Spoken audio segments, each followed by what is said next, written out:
first store started a little over 5 years ago. We're sitting in it. It was a 100-year-old home. Drove down the street, looked at this place and saw we looked at as La La Land, converted a 100-year-old house into our first location, in Dallas.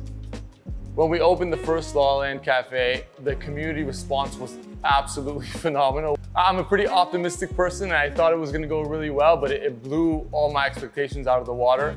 Dallas Morning News had put out a piece on what was coming here. And so from our very first day of soft opening, that's supposed to just basically be a training, there was a line spanning the whole block. From that day on, it was really history.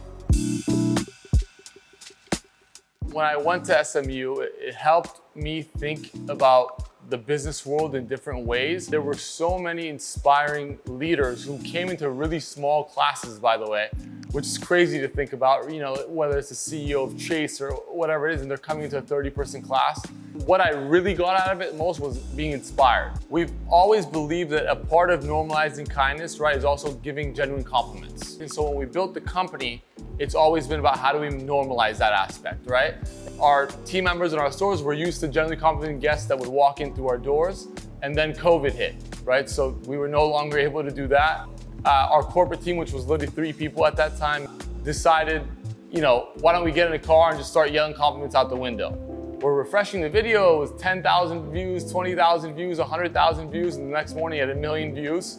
And we were all freaking out about how this really simple thing came together to impact so many people, and we're the most followed business in the world on TikTok over Nike, Google, you name it, Apple. As a company, for us, we've looked at it in a very organic way.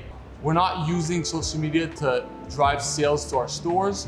We're using social media to get people to understand who we are as a brand and what our core is, and to also influence the world to be kind. The beauty of coffee and what we're doing is we get to see millions of people a year, right? So if you walk in here every day and so you're being greeted warmly and they're complimenting you and they're telling you they love you as the cup of coffee is handed to you, if you do that enough times, that'll have effect on you through time, right? And so through time, how do we get people to see and understand that, hey, through very simple practices every day, if we're conscious of it, that kindness can be normal and the world would be a lot better place with that, and especially with this next generation of kids growing up that are gonna set a new culture.